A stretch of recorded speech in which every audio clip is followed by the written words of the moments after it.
जौनपुर में हुआ खेल या फिर जीत के लिए घालमेल, ना कोई ताकत ना कोई अदावत, चाहे पूरा सिस्टम ही क्यों न चाहे, तेरे बोल पर अंकुश नहीं डाल सकते। बोल की लब आज़ाद है। नमस्कार, आप देख रहे हैं आकाश तक और मैं हूं आपके साथ आकाश। आज हम बात करने वाले हैं भारत के सबसे बड़े प्रांत उत्तर प्रदेश की लोकसभा सीट जौनपुर। वो लोकसभा सीट जो हॉट सीट बन गई जब धनंजय सिंह की पत्नी श्रीखला रेड्डी ने वहां चुनावी मैदान में ताल ठोक दिया।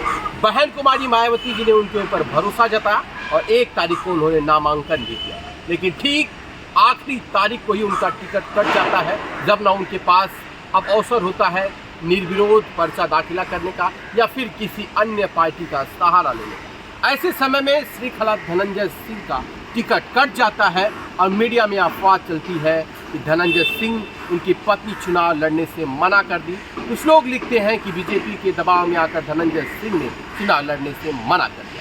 खैर, जब धनंजय सिंह ने मीडिया से बातचीत किया, इस बात का खंडन साफ तौर पर कर दिया। ना मैं बहन जी की वजह से, बसपा की वजह से सुर्खियों में आया था, बहन जी हमारी वजह से सुर्खियों में आई थी, बसपा हमारी वजह से सुर्खियों में आई थी, और मैं विषम परिस्थितियों में कई बार चुनाव लड़ा हूँ जब सत्ता शासन मेरे ऊपर कई मुकदमे कायम किया है। उस दौर में भी मैं चुनाव लड़ा हूँ। मैं छोटी छोटी समस्याओं से उलझकर और पीछे हटने का कभी फैसला नहीं ले सकता। ये बात धनंजय सिंह ने साफ तौर पर कही। धनंजय सिंह का चुनावी समीकरण किस तरह से सेट हो रहा था, और ऐसे में देखा जाए तो धनंजय सिंह को सलाखों के पीछे भी भेजा गया, लेकिन उन्हें लोअर कोर्ट से तो नहीं लेकिन हाई कोर्ट से बड़ी राहत मिली और वो जेल से जब बाहर आने के बाद अब लग रहा था कि पूरा माहौल धनंजय सिंह के पक्ष में ही जा रहा है और लोग खूब जमकर उनका समर्थन भी कर रहे थे। वैसे धनंजय सिंह ग्राउंड के बड़े नेता है।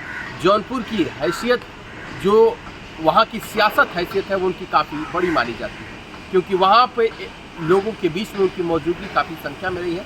और उनकी पत्नी श्रीखला जी, जो कि जिला पंचायत अध्यक्ष है, वो बहुत बेहतर कार्य उन्होंने किया, ऐसा लोग वहाँ के बता रहे हैं।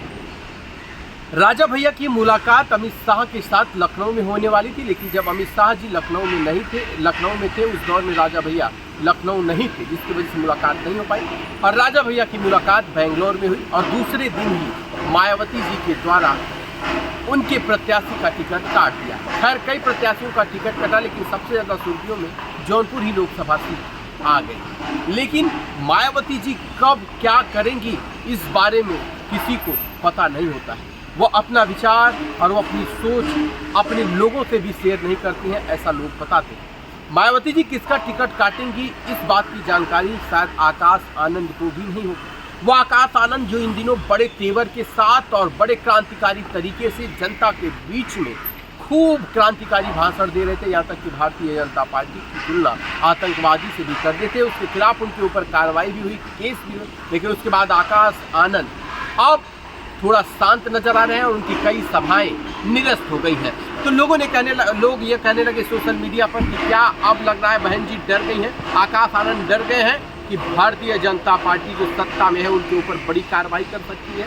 इस डर की वजह से उन्होंने कई जगह प्रत्याशी बदल दिए हैं। खैर, ये मामला का स्पष्टीकरण तो बहन कुमारी मायावती जी करेंगी कि क्या जरूरी था प्रत्याशियों को बदलना या फिर कोई मजबूरी थी या सियासी कोई दबाव था।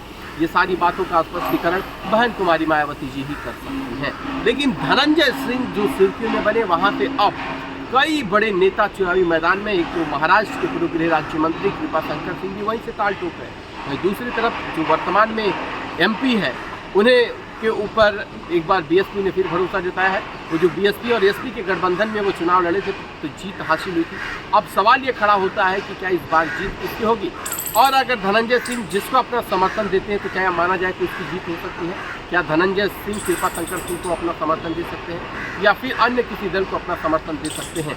अगर आप जौनपुर की राजनीति से ताल्लुक़ रखते हैं तो कमेंट में हमें ज़रूर बताइए, क्योंकि सत्य को साथ मिलेगा, साहस को विश्वास मिलेगा और समर्पण को आवाज़ मिलेगी। आकाश तक का मकसद सिर्फ यही है, जनता की आवाज़ सदन से लेकर सड़क तक पहुंचाना और सड़क की आवाज़ सदन तक पहुंचाना। हम धरातल की बातों को हमेशा उठाते हैं और धरातल पर क्या कुछ चल रहा है वो हम आपको बताते हैं। बने रहिए, तब तक के लिए।